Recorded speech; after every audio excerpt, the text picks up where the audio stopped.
April 20th, 2010. The Macondo Prospect.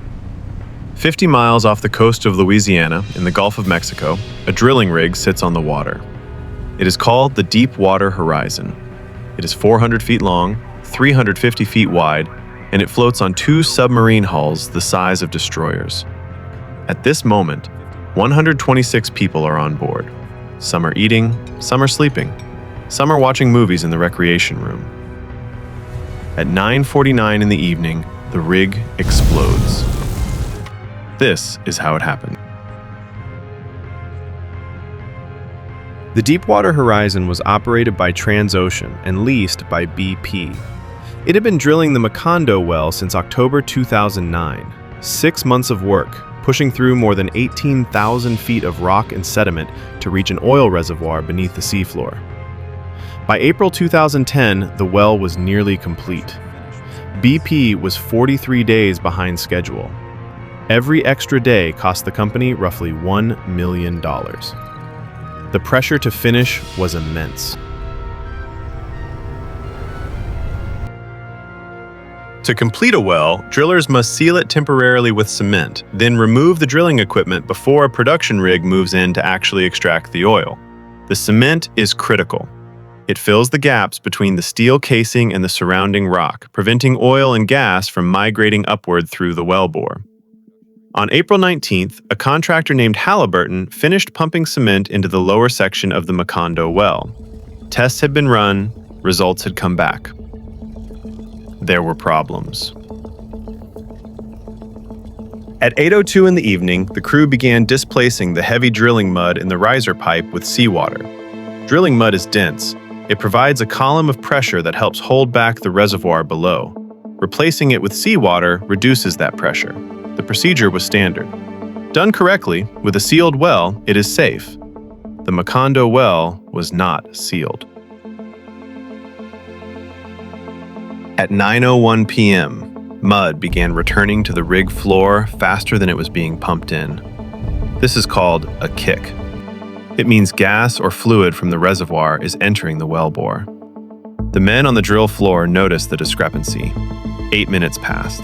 The mud returns accelerated sharply. At 9:38, a sudden increase in flow triggered an alarm. The driller at the floor controls made an emergency call. He was diverting the flow. He directed the returns toward a device called the mud gas separator, a vessel designed to filter small quantities of gas from drilling fluid. What was coming up the pipe was not a small quantity. Methane gas, under enormous pressure from nearly 4 miles below the surface, shot up through the riser, through the separator, and vented directly onto the rig deck.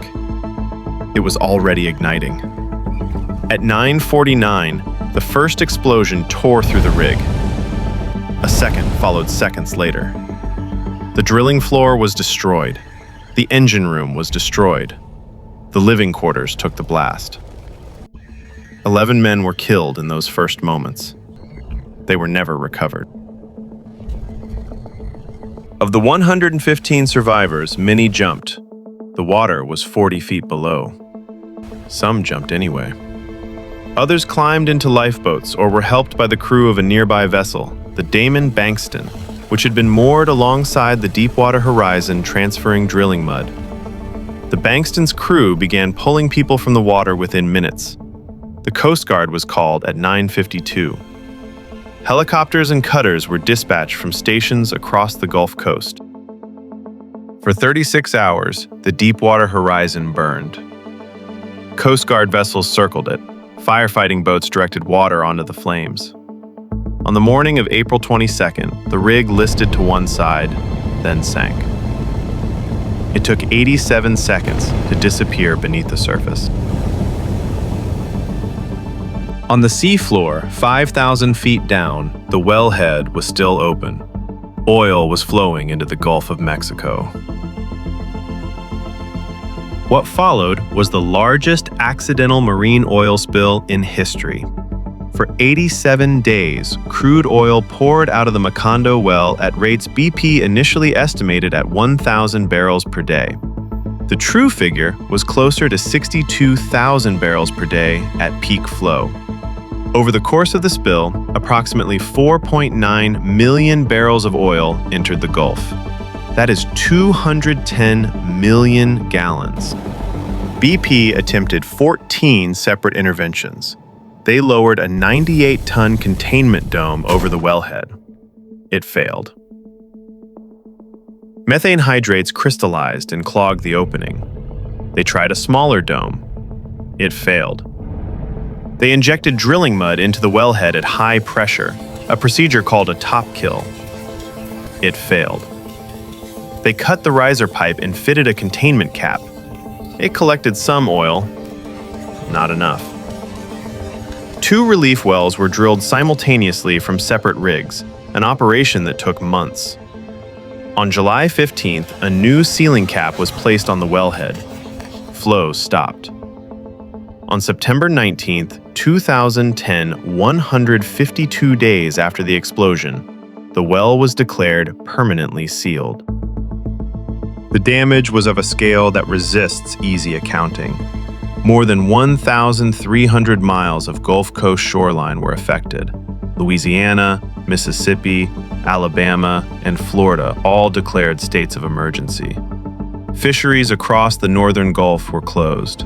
More than 8,000 birds, sea turtles, and marine mammals were collected dead or visibly injured in the months following the spill.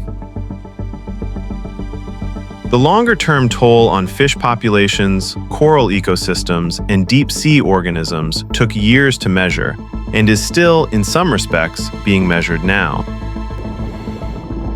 BP set aside $20 billion in a compensation fund within months of the disaster. Total cost to the company, settlements, fines, cleanup, and litigation, eventually exceeded $65 billion, making Deepwater Horizon the most expensive industrial accident in history.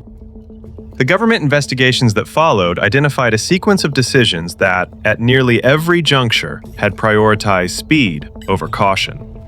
The cement formula used by Halliburton had been tested and found unstable, but those tests had not been shared with BP decision-makers on the rig.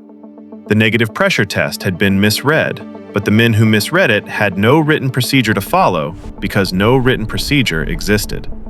The blowout preventer, a 300-ton stack of valves on the seafloor designed as the last line of defense against exactly this scenario, failed to seal the well. It had not been fully inspected in the 10 years since it was installed. There was also a device inside the blowout preventer called the blind shear ram, a set of hardened blades designed to cut through the drill pipe and seal the well if all else failed. It had a known design flaw. The manufacturer had identified it.